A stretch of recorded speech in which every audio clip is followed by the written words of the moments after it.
It's the political breakup heard round the world. President Trump severing ties with at least one of his closest allies, declaring, "I am withdrawing my support and endorsement of Congresswoman Marjorie Taylor Greene," even calling for primary challenges against his one-time loyalists and attacking her as, quote, wacky, a ranting lunatic, a rhino, and a traitor. Alrighty, here we go. CNN brings on Marjorie Taylor Greene right after Trump pulls his support. Big moment, big shift. Let's watch a few minutes of this, and I'll jump in with some quick thoughts as we go. This is days before the House of Representatives is set to vote on releasing the Epstein files.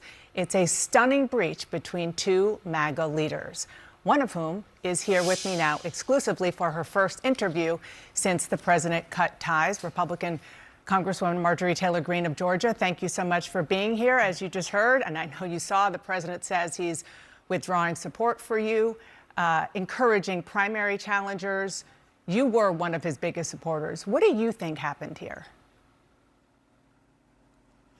Well, Dana, thank you for having me on, and that is true. I stood with President Trump when virtually no one else did. Campaigned all over the country, spent millions of my own dollars helping him get elected, and I think that's incredibly important. And I do support him and his administration, and I support them in delivering the campaign promises we made to the American people. His remarks, of course, have been hurtful. However, I have something in my heart that I think is incredibly important for our country, and that is to end the toxic fighting in politics. And this has been going on for years, and it has divided our country, split up friends and families, neighbors, and it's not solving our problems. The most hurtful thing he said, which is absolutely untrue, is he called me a traitor, and that is so extremely wrong. And those are the types of words used that can radicalize people against me and put my life in danger. All right, quick pause. This is where the breakup turns personal. Strong language on one side, safety concerns on the other. Let's keep it going. What do you think happened? What do you think is the reason for this? Unfortunately, it has all come down to the Epstein files, and that is shocking. And, you know, I stand with these women. I stand with rape victims. I stand with children who are in terrible sex abuse situations. And I stand with survivors of trafficking and those that are trapped in sex trafficking. And I will not apologize for that. I believe the country deserves transparency in these files. And I don't believe that rich, powerful people should be protected if they have done anything wrong.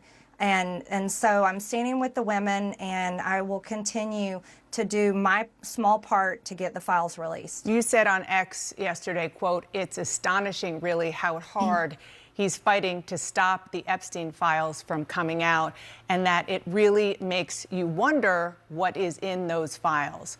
Are you suggesting there's something in the Epstein files that President Trump does not want Americans to see? Well, I think that's the part that has so many people confused, is that the women themselves that I have talked to have over and over again said that Donald Trump did nothing wrong. Quite a few of them even told me they voted for him.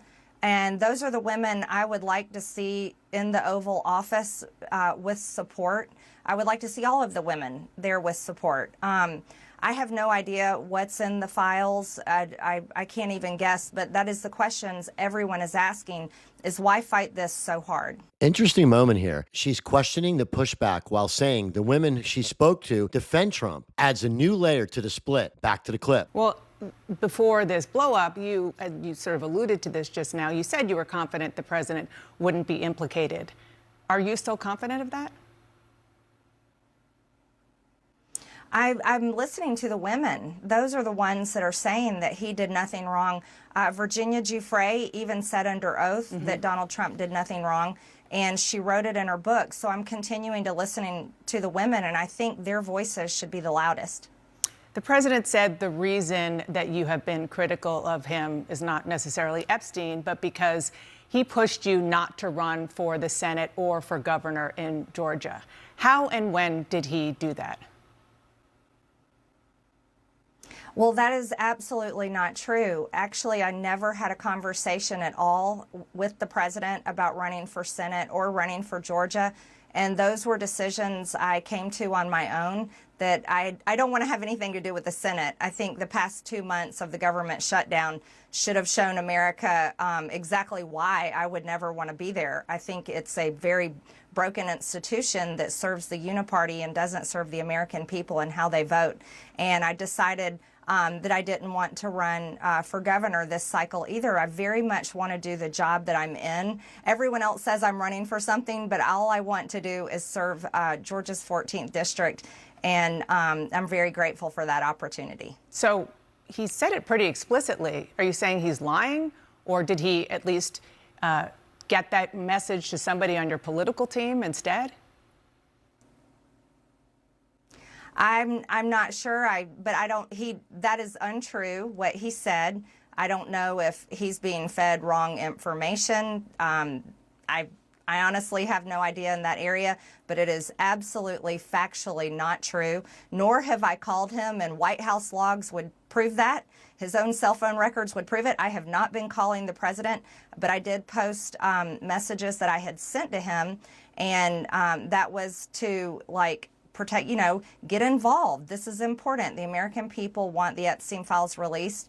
And, I've stood with the president. I have disagreed with him at times, Dana. All righty, that's the key part of the interview. Tell me what you heard in this exchange. If you like these calm breakdowns, tap subscribe. I'll see you at the next one.